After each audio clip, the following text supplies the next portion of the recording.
Would it be a focus on Together for Hope? The reason that I'm sitting on this panel, I'm sure, is because Cooperative Baptist Fellowship's 20-year commitment to rural poverty. We have identified the 20 poorest counties in America, which are poor, which are rural poor, and made a 20-year commitment to those counties. We are in the 6th year now of that 20-year commitment. And we've learned a lot about an asset-based capacity building, partnership model, poverty. I think I'd like to answer the question, though, that you asked and speak to this group. You said if I ever got the chance, and I never will again, so I'd like to say it. I think I would say 2 or 3 things. One, I believe deeply there's a spiritual dimension to poverty. There's a spiritual dimension of the people who are poor. They need hope. They need love. They need relationships outside their context. Those are spiritual components. And I don't want to say that only Christians can give that. But we are Christians, and I'm speaking from a Christian perspective. But I think that one of the things that those of us who work with the poor need to realize and never minimize or underestimate the spiritual dimension. I think the second thing I would say is that, and I would echo the bishop, there needs to be much more partnership between organizations that you represent and the faith community. You can make contributions and gifts that are literally transformational. Not sustaining, maybe, but transformational gifts. You can make a contribution to a church or to a faith-based organization that will, at a grassroots level, impact thousands of people. And you can make a transformational gift. I think also what the bishop said is that the church has a lot to learn from you. We have a lot to learn from people who are the professionals in social service, care for the poor, and we need, it is this partnership, it is this community. And in some ways I feel like that as a nation, talking about just domestic poverty, because we were talking about this at lunch, something happened in the evangelical community 5, 6, 7, 8, 10 years ago that awakened the evangelical community to global poverty.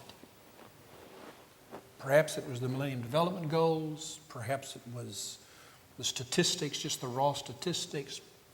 But for some of us, we really believe it was the work of the Holy Spirit. God was at work awakening the church.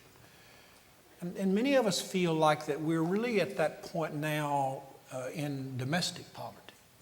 We're in the 40th anniversary of the death of Martin Luther King. And in some ways, we've wandered in the wilderness for 40 years as a nation when it comes to poverty.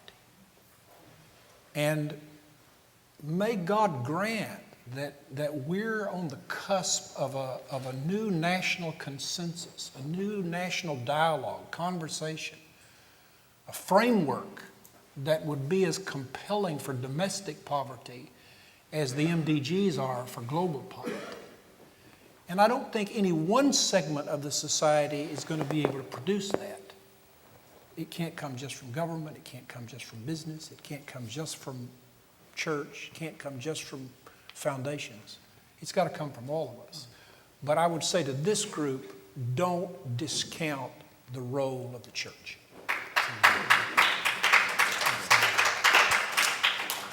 The Yankee fan agrees.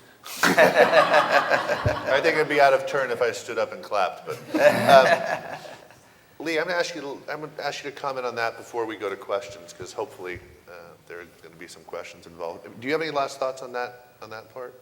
I think that one thing we have a growing Latino community in this nation. I know in many communities, just the growth of our people and the numbers have really upset communities, created some turmoil. The news for months and months, just months ago, got caught up in this whole immigration issue. But within those communities, there's some great churches, some great men, great women leading those congregations that are connected to people in need. And once again, I think we cannot leave the church out of the picture. They cannot be, they have to be involved in bringing changes. Our community is now the largest minority community in this nation, and with the potential to do some incredible things in the future in this country of ours.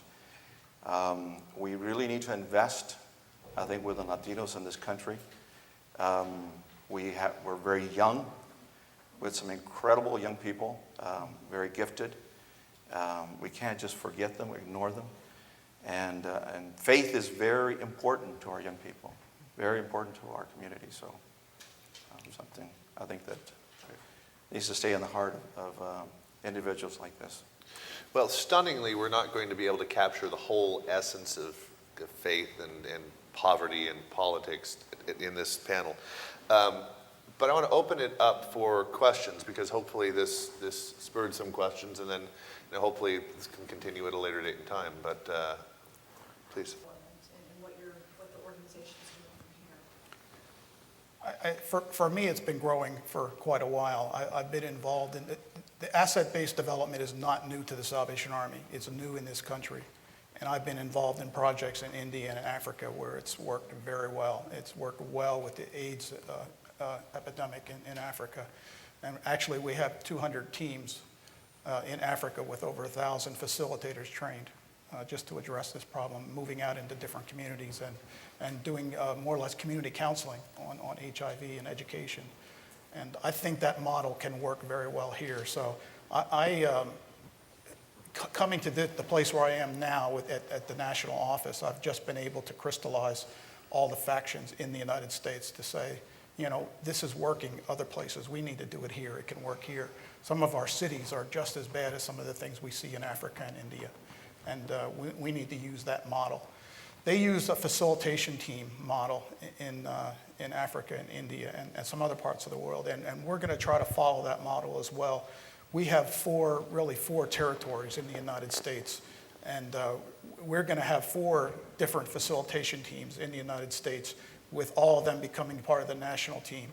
And we're going to do pilot programs in each one of the 4 territories, and just inculcate it. It's not about resources. It really is. It's a change of philosophy. And how do you think about this? And how do you get people out of poverty? And we're going to need resources, of course. But first, we've got to change the thinking. We've got to change the mentality from a basket of food to really getting people out of poverty.